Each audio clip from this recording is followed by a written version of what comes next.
Most people think that you need a lot of money to start a poultry farm, but what you need is right information in the right order. Here is what I see every week.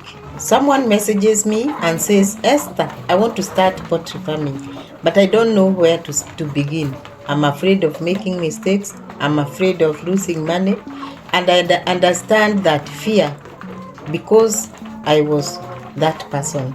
When I started, I did not have something to sit with me. I did not have someone to sit with me and say, do this first, then do this, avoid that. I learned through mistakes, through losses, through chickens that died because I didn't know better. One time I lost birds worth 80,000 shillings, that is roughly $600 in just a few days. Not because I didn't care, but because I didn't have the right knowledge at that time, at the right time. That experience, it broke me a little, but it also taught me something I will never forget. And today I'm giving you everything I wish someone had given me. My name is Esther from Esther Farm. I share real experiences, not theories, not guesses. So if you are new here, welcome to this channel and feel free to ask anything. In today's video, I'm going to take you through some steps to follow when starting your farm, even if you have no experience. What to do and mistakes to avoid. Step 1, and this one most people skip it. They go straight to building a chicken house. They buy chicks before they have a plan, and then they wonder why things fall apart. Ask yourself 3 questions. The first one, what type of poultry do I want to keep? Layers for eggs, broilers for meat, or indigenous breeds like kienyeji or Kuroiler for both meat and eggs?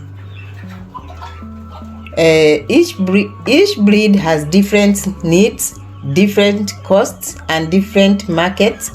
If you are a beginner and you are starting small, I always recommend starting with either kienyeji or Kuroiler birds. They are hardy, they adapt easily, and they are in high demand in local markets across East Africa and many African countries. If you are watching from outside Africa, look for your local dual-purpose breeds. The principle is the same everywhere. Start with a breed that is easy to manage and already has buyers. Number 2 is how many birds can I manage right now? Not how many do I want. How many can I actually manage? For a true beginner, start with 50 to 100 birds. That is enough to learn without losing everything if something goes wrong. Most people skip it. They go straight to building a chicken house. They buy chicks before they have a plan, and then they wonder why things fall apart. Number 3, what is my budget?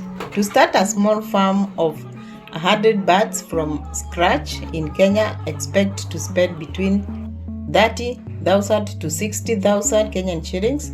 That is roughly $230 to $460. In other countries, the numbers will differ, but the percentage breakdown is the same worldwide. Housing takes the most, then feed, then chicks. Now step 2 is housing. This is where many beginners either overspend or underspend. Both are dangerous. Your chicken house must do 3 things. Keep birds safe from predators, keep them dry, and allow fresh air. You do not need a fancy building when you are starting. A simple structure, timber frame, iron sheet roof, wire mesh sides, this works perfectly. The minimum space you need is 0.1 square meters per bird for free range or semi-intensive system. So for 100 birds, that is a house roughly 10 meters long by 1 meter wide. Simple, affordable. One thing I will warn you about right now, and this is the mistake that cost me thousands of shillings when I was starting. Do not put your chicken's house too close to water, and make sure the roof does not leak. Moisture is the number one enemy of poultry. When birds stay in a damp environment, respiratory disease follows, and when respiratory disease enters, it spreads fast. So before you buy a single chick, your house must be clean, dry, and ready. Build the house first, then buy the birds, never the other way round. Write these numbers down, make them real. Now step 3 is sourcing your birds.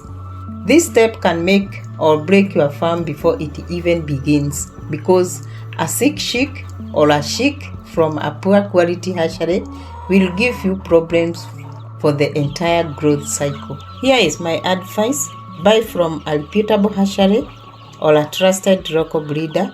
Ask questions before you buy. Ask, are these birds vaccinated against Newcastle and Marek's disease? If the seller cannot answer that, walk away. For beginners in Kenya, hatcheries like Kenshik, Mogoko, and others carry day-old chicks that are already vaccinated and certified. The cost per chick ranges from 80 to 200 shillings depending on breed and hatchery. Internationally, contact your nearest agricultural extension officer or poultry association. They will guide you to certified hatcheries in your region. One more thing, when your chicks arrive, they need warmth immediately. The first period is called brooding. For the first 2 weeks, keep chicks under a heat lamp or Jiko setup. Temperature should be around 33 to 35 degrees Celsius in week 1. You will reduce the temperature slightly each week as birds grow. Small thing, but many beginners miss it and they lose chicks in the first week.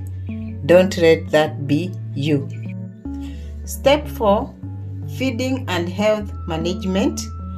Feed is your biggest ongoing cost. Accept that from day one and buy quality feed. Do not try to save money here, because poor quality feed gives you poor quality birds. And a poor quality bird in the market, it does not sell at a good price. For chicks 0 to 8 weeks, use chick mash or starter crabs. From 8 weeks onwards, switch to growers mash. For layers mash once they approach point of lay. In Kenya, a 50 kilograms bag of chick mash costs roughly 3,500 to 3,700 Kenyan shillings. 100 chicks will consume approximately 1 to 2 bags per month in the early weeks. Now, health care. You do not need to be a vet, but you need to learn these 3 things. 1. Vaccinate on schedule. Newcastle disease is the number 1 killer of village chickens in Africa. Vaccinate at day 1, day 7, and every 3 months after.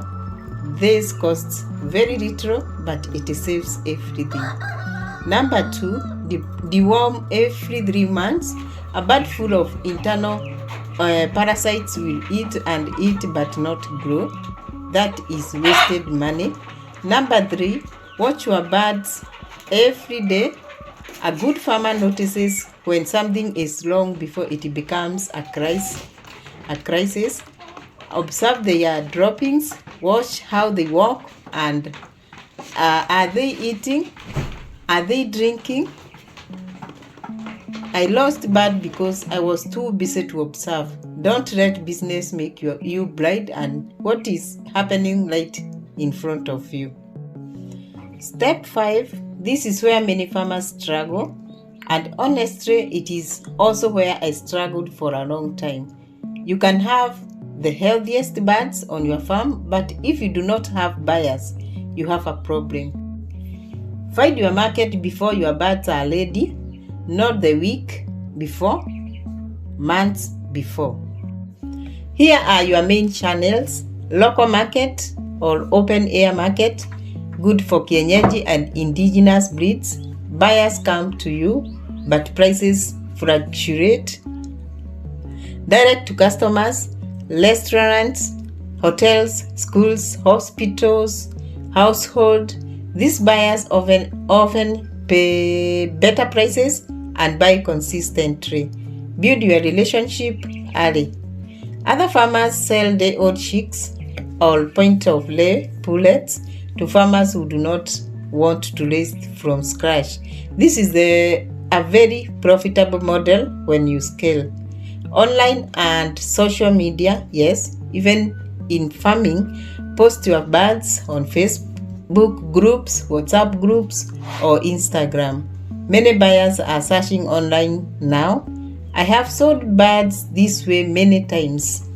Know your price before you go to market.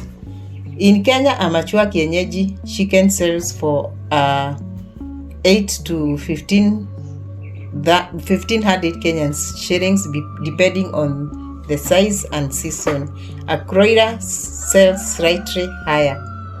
Internationally, check your local market prices and work backwards from there to know if your farm is profitable. Step 6, I want to be honest with you here because I believe farmers deserve the truth. Poultry farming is profitable, but it is not fast money, and the first cycle it is mostly running. Let me give you a simple example with 100 kienyeji birds. At market, 100 mature kienyeji birds, assuming 10 to 15% mortality at 1,000 each, that is 85,000 gross. Net profit approximately 30,000 in your first cycle. That is not a fortune, but it is a foundation. And the second cycle, your housing is already built, your cost drops, your profit grows. This is why I always say start with what you have, because starting small and learning is far cheaper than starting big and losing everything. So there you have it. 6 steps to start your poultry farm even with zero experience. Plan fast, build the right house, source quality birds, feed and vaccinate consistently, find your market early, and respect the numbers. Thank you so much for watching. Thank you so much for your support. Continue supporting this channel. Now we are on road to 10,000 subscribers. Continue subscribing, like and share. Let's meet in another one.